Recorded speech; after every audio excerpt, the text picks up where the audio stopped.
राधे राधे प्यारे भक्तों लोग, अच्छा बनने के लिए ना जाने कितने अच्छे लोगों की जिंदगी से खेल जाते हैं लोग, और जो सच में अच्छे होते हैं वो 1000 जिंदगियों की जिंदगी बना जाते हैं। इस खोज में मत उलझो कि भगवान है या नहीं, खोज ये रखो कि हम खुद इंसान हैं या नहीं। इंसान का वजन हर बार तराजू पर तोलने से ही नहीं पता चलता, कई बार उसके बोलने से भी पता चल जाता है। जीवन में जब भी हम खराब दौर से गुजरते हैं तो मन में ये विचार जरूर आता है कि परमात्मा मेरी परेशानियां देखता क्यों नहीं, मेरी परेशानियां दूर क्यों नहीं करता। लेकिन सुख और दुख तो हमारे जीवन का ही हिस्सा है। जीवन है तो परेशानियां भी होंगी। जब सब दरवाजे बंद हो जाएं, तब एक दरवाजा कभी बंद नहीं होता, और वह है ईश्वर का दरवाजे। उम्मीद ईश्वर से रखो, दुनिया से नहीं। मैंने कहा अपराधी हूं मैं, ईश्वर ने कहा क्षमा कर दूंगा। मैंने कहा परेशान हूं मैं, ईश्वर ने कहा संभाल लूंगा। मैंने कहा अकेला हूं मैं, ईश्वर ने कहा हमेशा साथ हूं। मैंने कहा उदास हूं मैं, ईश्वर ने कहा नजर उठाकर देख, हर वक्त तेरे आसपास हूं। तो हमेशा यही प्रार्थना करें कि हे प्रभु, अगर किसी समय में आपकी उंगली पकड़ना भूल जाऊं तो आप मेरी बाह पकड़ना कभी मत भूलना। अगर मैं आपको कहीं साथ चलने के लिए कहना भूल जाऊं तो भी आप स्वयं मेरे साथ चलना कभी मत भूलना। नहीं चाहिए ऐसी शक्ति जिसका निर्बल पर प्रयोग करूं, नहीं चाहिए ऐसे भाव कि किसी को देखकर जल मरूं, ऐसा ज्ञान मुझे मत देना जिससे अभिमान होने लगे। ऐसी चतुराई भी मत देना कि लोगों को छल सकूं। श्री कृष्ण कहते हैं कि इंसान के धैर्य और धर्म की परीक्षा कठिन समय में ही होती है। जब समय आपके विपरीत चल रहा हो तो शांत रहना सबसे बेहतर होता है। भगवान ने इंसान को जब बनाया था तो उसे सब चीजें दी, पर एक चीज इंसान के हाथों से नीचे गिर गई, जिसे भगवान ने अपने पैरों के नीचे दबा दिया। इंसान के चले जाने के बाद भगवान से किसी ने पूछा, आपने अपने चरणों के नीचे क्या छुपाया है जो इंसान को वापस नहीं दिया? तब भगवान बोले, मैंने अपने चरणों के नीचे शांति छुपाई है। इंसान सदैव इसके लिए तरसता रहेगा, वो हर जगह इसे ढूंढेगा पर नाकाम रहेगा, और आखिर में उसे ये शांति मेरे चरणों में आकर ही मिलेगी। भगवान के पास 2 शक्तियां हैं, एक है माया और दूसरी है भक्ति। जब कोई भगवान के समक्ष जाता है और भगवान को प्रणाम करता है तो भगवान पूछते हैं, बोलो क्या चाहिए, माया या भक्ति? भक्त पूछता है, भगवान दोनों में क्या अंतर है? भगवान बोले, देखो दोनों में एक ही अंतर है। अगर तुम्हें नाचना है तो माया ले जाओ, और अगर मुझे नचाना हो तो भक्ति ले जाओ। क्योंकि जीव जिसके वश में रहे उसका नाम माया, और भगवान जिसके वश में रहे उसका नाम भक्ति। भगवान के राज्य में समस्त संसार नाचता है, जबकि भक्ति के राज्य में भगवान स्वयं नाचते हैं। किसी ने पूछा भक्ति क्या है? बहुत ही प्यारा उत्तर आया, भक्ति हाथ पैरों से नहीं होती, वरना एकलव्य कभी न कर पाते। भक्ति आंखों से नहीं होती, वरना सूरदास कभी न कर पाते। भक्ति बोलने और सुनने से नहीं होती, वरना गूंगे बहारे कभी न कर पाते। भक्ति धन और ताकत से नहीं होती, वरना गरीब और कमजोर कभी न कर पाते। भक्ति केवल भाव से होती है, एक एहसास है भक्ति जो हृदय से होकर विचारों में आती है, और हमारा प्रेम परमात्मा से जुड़कर रिश्ते में बदल जाता है। मनुष्य का यह स्वभाव है कि वह सुख में ईश्वर को याद नहीं करता, पर दुख में सबसे पहले ईश्वर का ही स्मरण करता है। किसी ने पूछा भगवान कब याद आते हैं? उत्तर मिला, धर्मात्मा को हर समय, पापी को मृत्यु के समय, चोर को पकड़ेज आने पर, गरीब को भूख लगने पर, बीमार को बीमारी में, कंजूस को पैसा खो जाने पर, किसान को वर्षा न होने पर, व्यापारी को नुकसान होने पर, विद्यार्थी को परीक्षा में असफल होने पर और इंसान को विपरीत परिस्थितियों में दुख में सुमिरन सब करे, सुख में करे न कोई, जो सुख में सुमिरन करे तो दुख काहे को होए।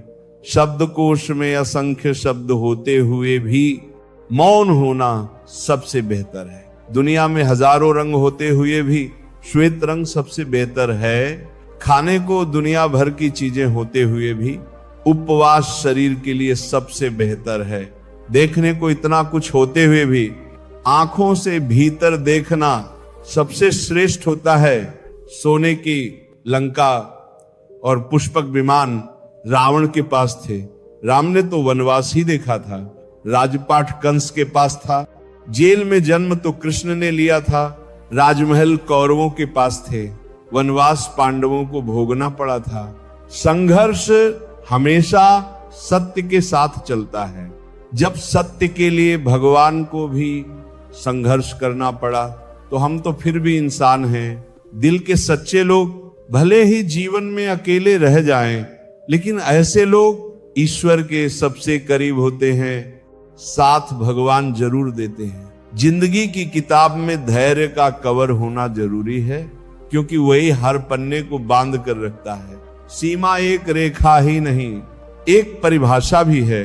सीमा हर किसी की होती है, प्रेम की, धैर्य की, मित्रता की और शत्रुता की भी। जो सदैव सीमा में बंधे रहते हैं वे सामान्य मनुष्य बनकर रह जाते हैं, परंतु जो समय आने पर सीमा तोड़ देते हैं वही भविष्य बनाते हैं। क्योंकि सीमा केवल आपको मर्यादा में नहीं रखती, आपको बांधती भी है। अब ये हम सब पर निर्भर करता है कि कौन सी सीमाएं हमें बांधती हैं और कौन सी सीमाएं शक्ति के नए मार्ग दिखाती हैं। इसलिए सीमाओं में जो कर सकते हो उससे अधिक करने का प्रयास करो, तभी नई सीमाएं बना पाओगे। जब मेघ छाते हैं तो क्या होता है, अंधकार छा जाता है, मेघ गरजते हैं, वर्षा होती है, सभी पशु अपने आश्रय स्थल पर जाकर छिप जाते हैं, मनुष्य अपने घरों की ओर दौड़ते हैं और सभी पक्षी अपने घोंसलों में जाकर छिप जाते हैं। परंतु एक जीव है जो गरजते मेघों को, कड़कती बिजलियों को और भारी वर्षा को भी हरा देता है। वह जीव है बाल जो समस्या की जड़ों से ऊपर उठता है। वह गरजते मेघों से, कड़कती बिजलियों से और भारी वर्षा से ऊपर उठ जाता है। यही अंतर है हारने वालों में और जीतने वालों में। ये युद्ध हार और जीत का नहीं है, ये युद्ध समस्या और सोच का है। यदि आपने सोच को छोटा रखा तो समस्या बड़ी हो जाएगी, और यदि आपने सोच को बड़ा रखा तो समस्या छोटी हो जाएगी। दुनिया से बात करने के लिए फोन की जरूरत होती है और प्रभु से बात करने के लिए मौन की जरूरत होती है। फोन पर बात करने पर बिल देना पड़ता है और प्रभु से बात करने पर दिल देना पड़ता है। मोह माया में फंसने वाला बिखर जाता है और ईश्वर से जुड़ने वाला निखर जाता है। क्रोध में बोला हुआ एक कठोर शब्द भी इतना जहरीला हो सकता है कि आपकी हजार प्यारी बातों को भी एक ही पल में नष्ट कर सकता है। श्री कृष्ण कहते हैं, तू सोने से पहले सबको माफ कर दे, मैं उठने से पहले तुझे माफ कर दूंगा। आज यदि बुरा समय चल रहा है तो कल अच्छा समय अवश्य आएगा। आप केवल निस्वार्थ भाव से अपना निश्चित कर्म करते रहिए, क्योंकि यही आपके हाथ में है। हमारे द्वारा किए गए किसी भी कर्म का परिणाम क्या होगा, हमें उसका क्या फल मिलेगा और कब मिलेगा, ये तो सिर्फ ऊपर वाला ही जानता है। बात बहुत छोटी है पर गहरी है। बिखरा हुआ समाज और बिखरा हुआ परिवार कभी भी बादशाह नहीं बन सकता, लेकिन हाँ, वह आपस में लड़कर दूसरों को बादशाह जरूर बना देता है। जिस घर में प्रेम होता है और बड़ों का आदर सम्मान होता है, वहां ईश्वर का निवास होता है। प्यार बटा तो रामायण लिखी गई और संपत्ति बटी तो महाभारत लिखी गई। याद रखना, इंसान का पतन उस वक्त शुरू हो जाता है जब वह अपनों को गिराने की सलाह दूसरों से लेने लगता है। पत्थर किसी जानवर, कुत्ते या बिल्ली पर मारो तो वो डर कर भाग जाता है। अब वही पत्थर उठाओ और मधुमक्खी के छत्ते पर मारो, फिर देखना मधुमक्खियां तुम्हारा क्या हाल करती हैं। पत्थर वही है और तुम भी वही हो, बस फर्क इतना है कि जानवर अकेला था और मधुमक्खियां समूह में थी। एकता में ही शक्ति होती है। संयुक्त रहिए, संगठित रहिए और प्यार से रहिए। जिंदगी गुजारने के दो ही तरीके हैं, या तो जो पसंद है उसे हासिल कर लो, या जो हासिल है उसे पसंद करना सीख लो। आप हमेशा इतने छोटे बनिए कि हर व्यक्ति आपके साथ बैठ सके, और आप इतने बड़े बनिए कि जब आप उठें तो कोई बैठा ना रह जाए। उड़ान तो भरनी है, चाहे कई बार गिरना पड़े।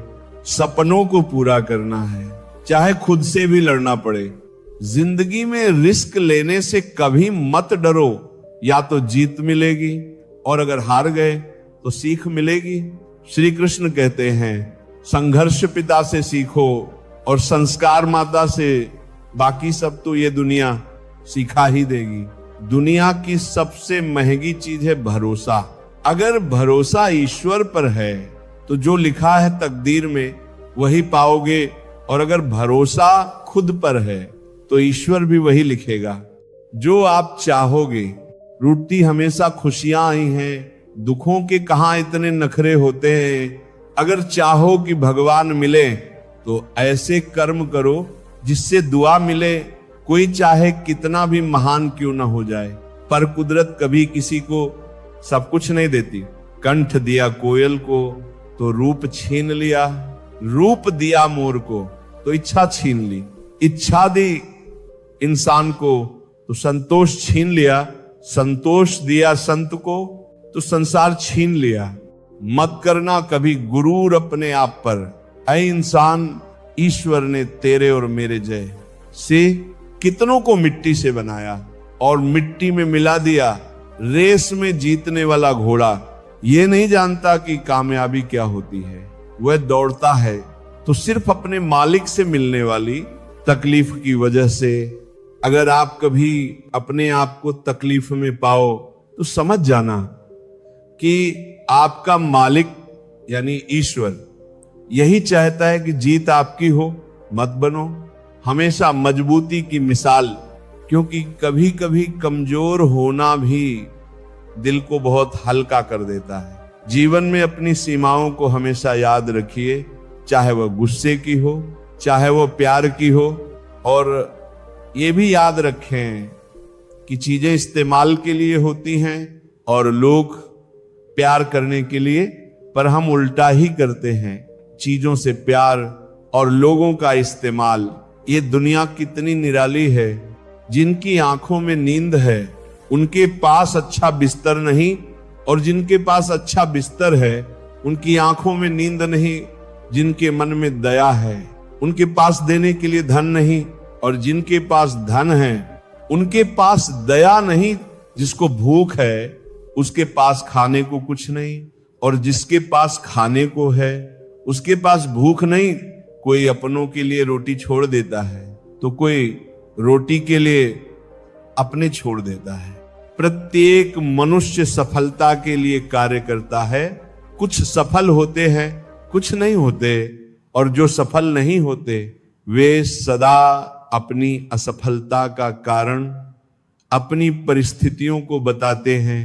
परंतु क्या वास्तविकता में ऐसा होता है? क्या कोई स्थिति या कोई व्यक्ति किसी की असफलता का कारण बन सकता है? उत्तर में हाँ भी है और नहीं भी। कैसे? आपने तितली को देखा होगा, आपने एक मक्खी को भी देखा होगा।